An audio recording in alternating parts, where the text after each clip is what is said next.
welcome to the Ski Summit Real Estate Show, where we talk about what's important for buying and selling real estate in Summit County, Colorado. That's Breckenridge, Frisco, Dillon, Keystone, and also lifestyle for this area. What's important for living up here.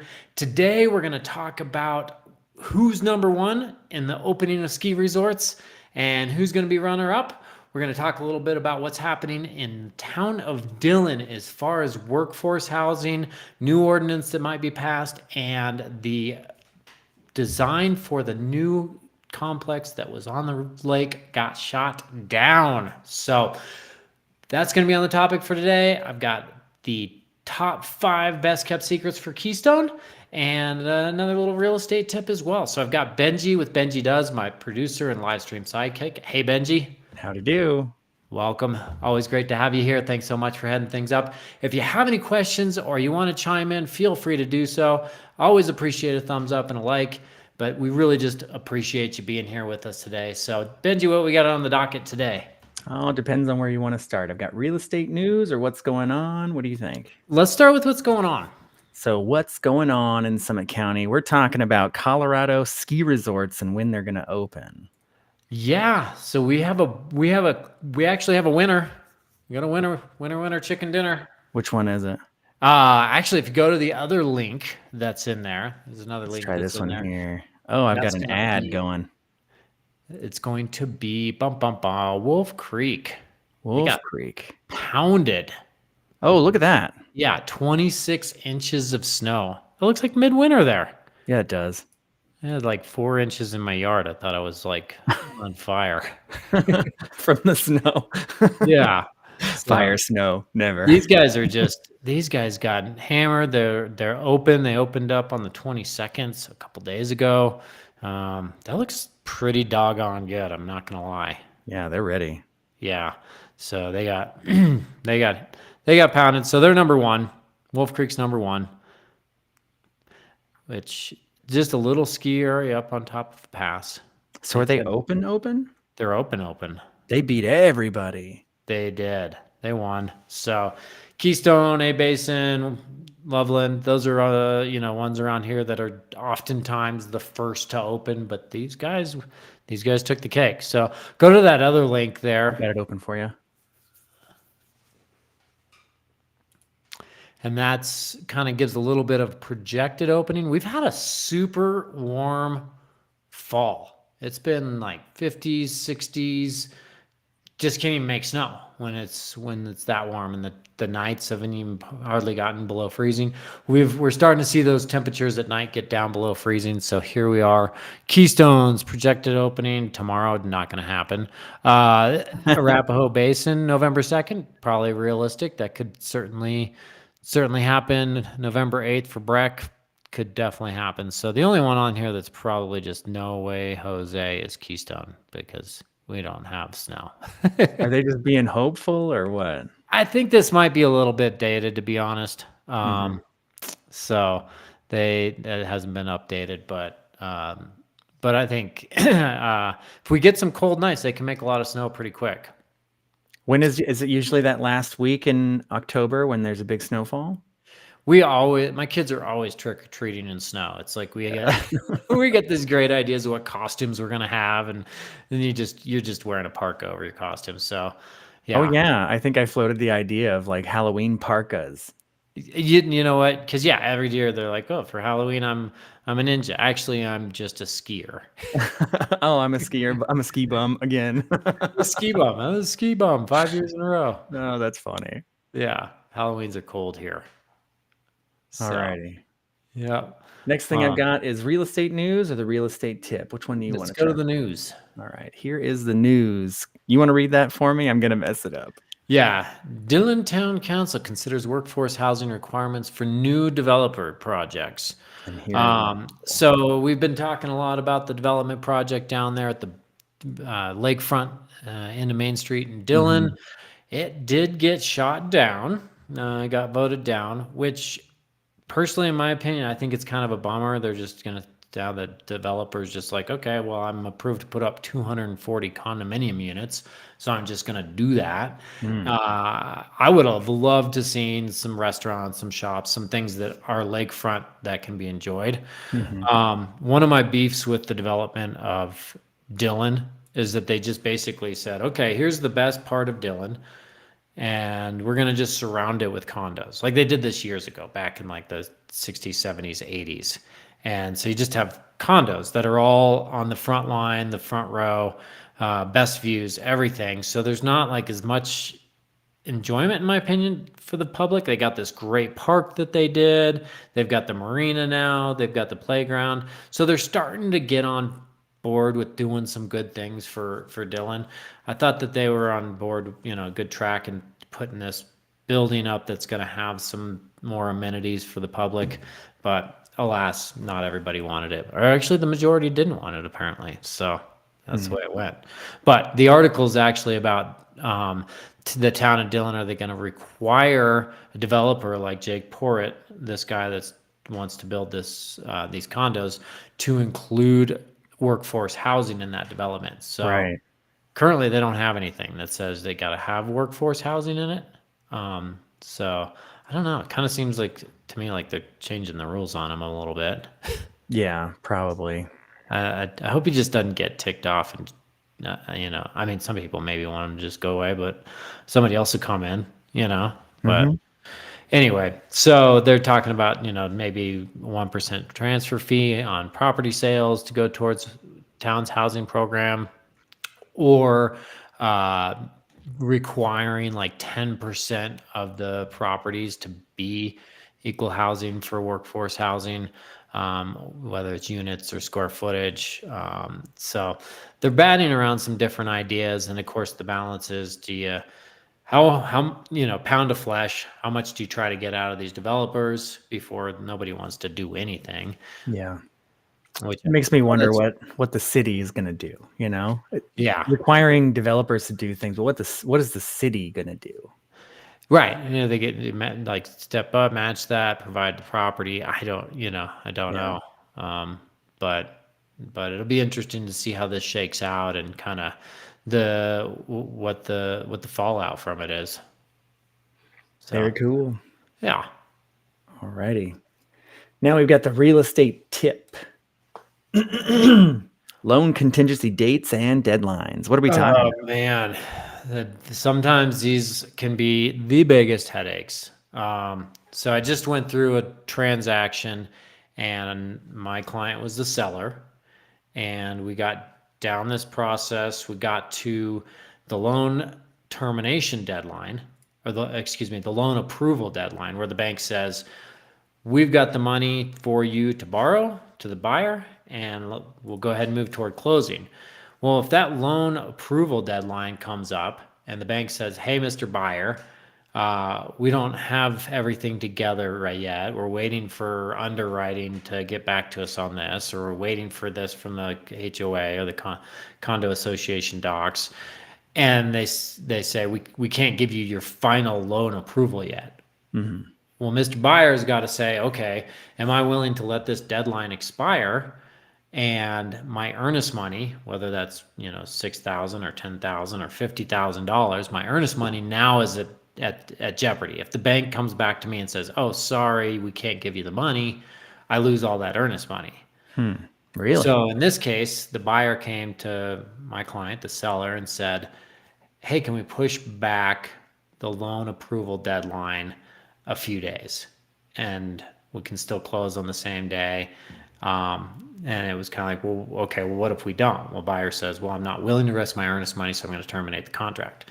So it Mhm. puts the seller in this position where it's like, well, damned if I do, damned if I don't. Right. So I might as well, we're this close to getting this approved. I might as well let them push this date back. Well, they kept pushing it back and pushing it back and pushing it back on us in like almost 3 weeks, where it just kept getting pushed back on us, and we just didn't have a whole lot of leverage in the situation. So what we ended up doing is eventually saying, look, we understand you don't want to put all your earnest money at risk, but there's got to be, there's got to be some teeth in this. So they did end up putting some of that earnest money hard. We did finally go to closing, but it is a little bit of a painful process. So I think for a seller, hindsight on that deal, maybe just making that decision earlier on. Like, am I going to stick to my guns and let this buyer possibly terminate, or am I going to just go to the bitter end on this? And that loan deadline is just going to keep pushing against us. Buyers, the biggest mistake that this buyer didn't use, in my opinion, is not going with the local lender who really understands the parts and pieces and the challenges of local properties and getting those under contract and working with HOAs and working with property managers to get all these documents and papers in place that made this whole thing really stressful, because that lender really didn't understand what they were doing as a Denver lender. And I think if we would have gone with the local lender, it would have gotten done a lot quicker. So, yeah. And then the loan, one more thing on the loan contingency deadline. There is the loan approval deadline, and then there's also the loan terms deadline. So the loan terms deadline will be much earlier, gives the buyer an opportunity to see what those terms are of the loan. I'm good with the interest rates, I'm good with the payments, all that. That gets approved so long it's no longer buyer's sole subjective discretion on loan terms. That's out of the way early. The only loan deadline that's way back there towards closer to closing is loan approval. So if you guys have any questions on that, feel free to call me on it. It's pretty confusing as far as that goes, but it's definitely really, really important to get those dates and deadlines laid out. Yeah, I didn't have a lot to say while you're saying. I was like, I know some of these words. Yeah, you've been through it. It's you do it once every decade, and it's hard to really track. But biggest thing is make sure you got a professional in your back pocket on that one. Cool. All right, the next thing I've got is the MLS check. So we're going to take a look at some properties now. Cool. What do we got? Right. So today, top 5. Doodaloo, doodaloo. I'm going to guide you a little bit. We need a stinger for that. Doodaloo, doodaloo. Doodaloo, doodaloo. So let's go first one. Let's do the 755 one. Okay. This is 22787 US Highway 6 in Keystone, Colorado. So these are Oro Grande condos. They're on the would be the north side of the highway. So you're on the opposite side of the highway from the resort. However, what I really like about these ones is that it's quiet there. And then really the best part is you've got your own parking garage, you got your own pool, not a huge association, and the dues are actually not too bad. So you're like 600 and something a month on HOA dues for a 2-bedroom condo. So not bad at all. Yeah, and you got great sun exposure, plenty of parking. I think these ones are pretty good. Why have we never pulled out this little thing before to look around? We're gonna. Did you see my moose video the other day? I did. That was good. Was right there. Was it really? Yeah, it was like pretty much right there. The moose crossing. Moose crossing. How tall was that guy? I think he probably, like, are we talking antlers? Or are we talking to the shoulder? I think shoulder height. Yeah, he's like probably like his back's probably like 6 foot. That's ridiculous. They're massive. They're the size of trucks. They're they weigh as much of a truck. So they're nice. These are nice units. They're very clean. They're very modern. They're some of them could certainly use some updating, but they definitely are among my top picks. This one's got some vaulted ceilings. So, and yet with that HOA fee of $695 a month, you're going to get pretty much everything. I think a little bit of electricity is not included in that. So that would be number 5 for Keystone top picks. Got all the ski storage, you got the parking garage. Oro Grande. So that's a All two right, which bedroom, one is next? 175. Let's go on down to the bottom one, 699. Jack All or right, Saints John. Saints John Road. I don't know why it's Saints John. There's I haven't multiple figured it. of him. There's some history with Saints John, but I haven't figured it out. Is that where all the saints went to the bathroom? And what is Saints John? You don't know. I'm not sure what the See, that's what we need for the clips. Are those like dad joke? dad joke. That's where the saints go to the bathroom. Yeah. Sorry. So 1 bedroom, 1 bath, 20. Let's see, 699,000. But this one, similar to the Oro Grande one, got that its own parking garage. It's got its own pool, hot tubs. HOAs are reasonable. You got 538 a month on this one for the HOA. Includes a lot of stuff. Doesn't include your gas or your electric, but it gets your Wi-Fi and all that good stuff. And it's just in this great setting. So great views on these, quiet. I've got one of my past clients owns one of these. He absolutely loves it. I would love one of these. This looks amazing. Yeah, this one's done up nice. Got a nice big deck. Is that you can see all the way through, or is this like mirror on either side? I think you can see all the way through. That's cool. Yeah, you can see all the way through. Yeah, I like this space. Yeah, so the nice big 1 bedroom place, almost 1,000 square feet. So you get plenty of space. What's the HOA look like for this one? Pretty reasonable. It's 538 a month. Get your okay. cable TV, internet, Wi-Fi, snow removal, trash pickup, Awesome water, countertops. sewer, a spa, and a hot tub. What's the difference between a spa and a hot tub? I have no idea. I don't either. I think I use those things interchangeably, but I don't think I ever say spa. The spa. The spa's like that's like kind of like the above ground pool, and Oh, and then the in hot your tub yard. is built into the ground. It's a spa. I don't know. I actually don't know the difference. It's a good looking spot. Yeah. There it is. Saints John. Yeah, I like the way this looks up here. Yeah, it's backs up to National Forest there. It's really quiet. Yeah, my client that owns one, he's like a commercial architect.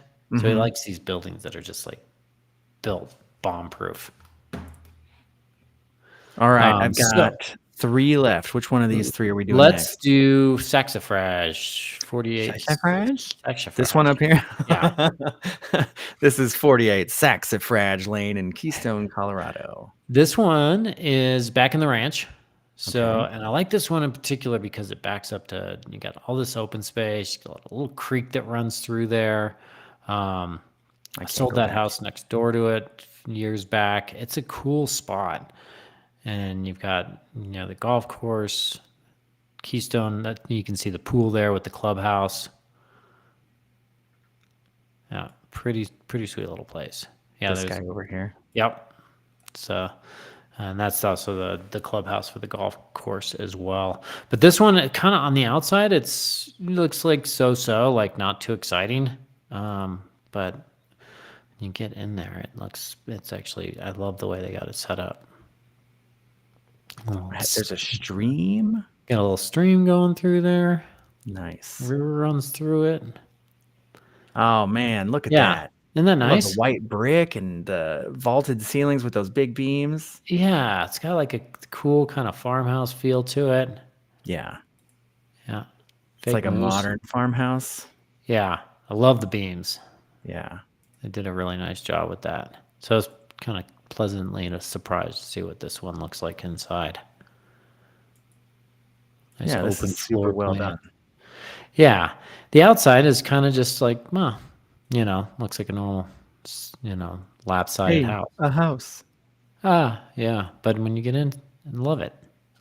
I don't mind the siding. I think the garage doors having that same kind of siding carried on to them kind of should be broken up maybe. Just yeah, if they did maybe like a barn door looking type of garage door or something that just to spruce it up a little bit.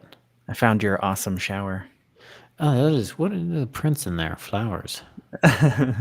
Flower shower. Very nice flower shower. Oh, back here on the tub. Nice. That's cool. This is something I haven't seen in a long time. The tile with the like flowers. a ceramic bowl in there. Yeah. Yeah. I like this little farmhouse style. I always love that. Yeah.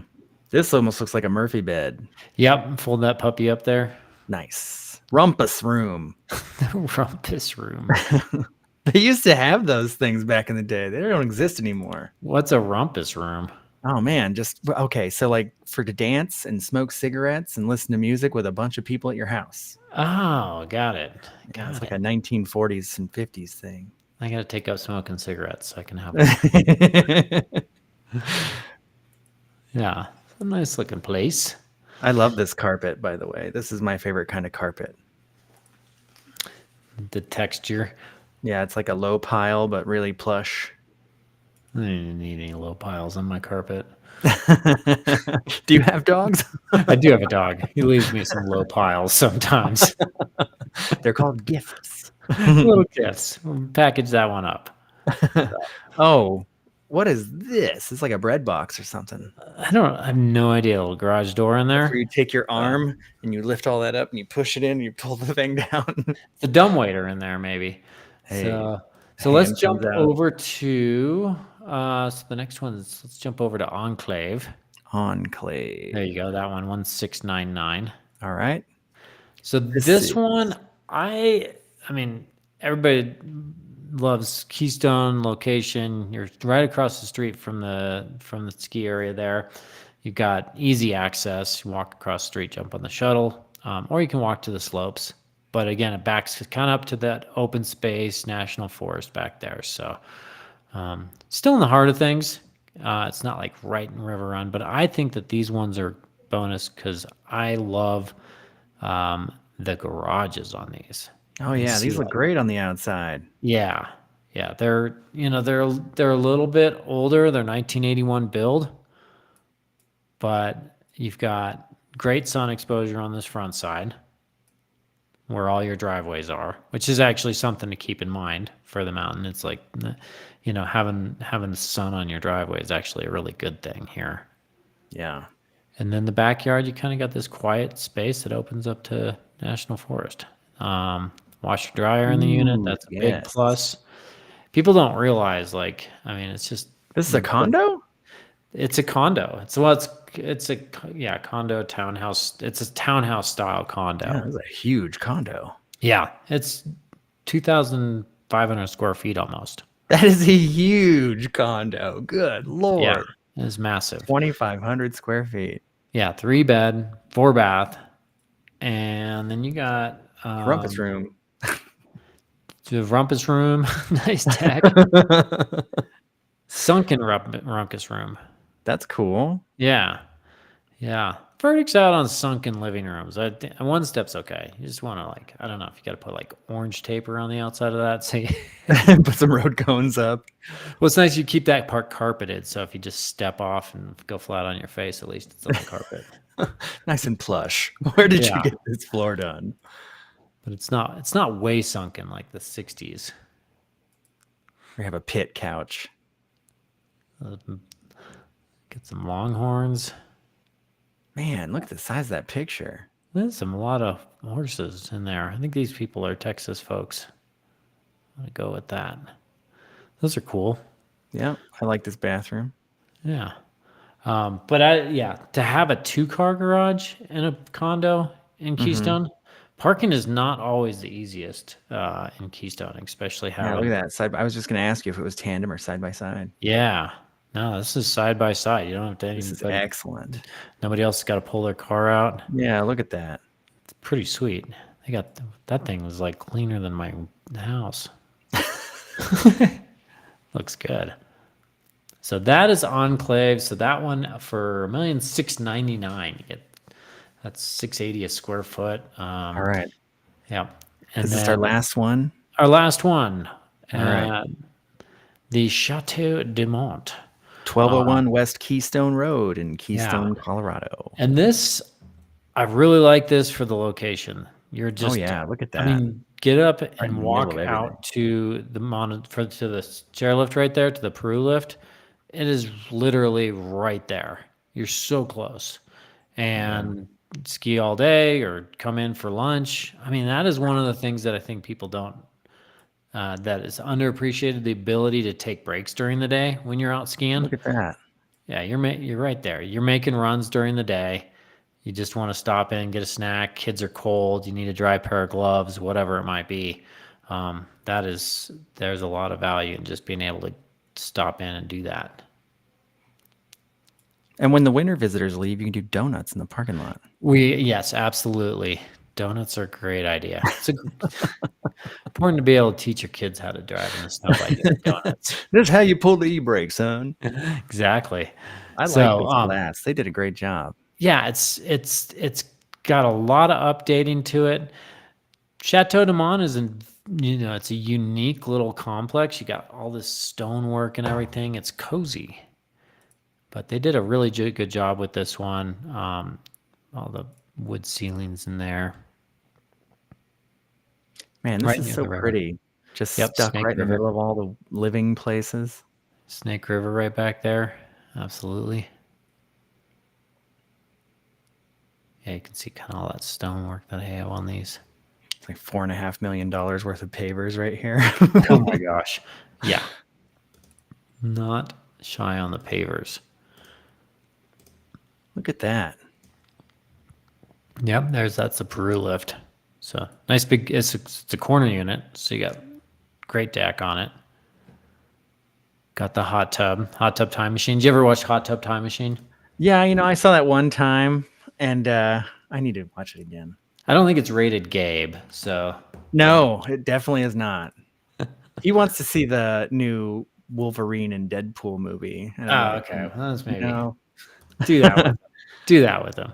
Yeah. So, but this guy's a 3-bed, 3-bath, 1,731 square feet, slope side, front row, and 1982 build for 1.5 million.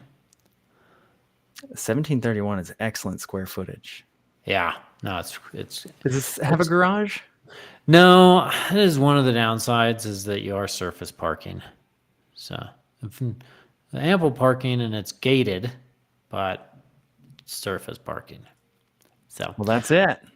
Well, awesome. Thank you, Benji. That concludes our show for today. Please feel free to like us and check us out on Facebook and Instagram. Until then, we'll see you soon. And oh, by the way, we're going to take a break. Our last episode is going to be November 7th. So we'll take a break for a little bit and then be coming back in 2025. Have a wonderful day. Hope to see you in the mountains soon. Take care.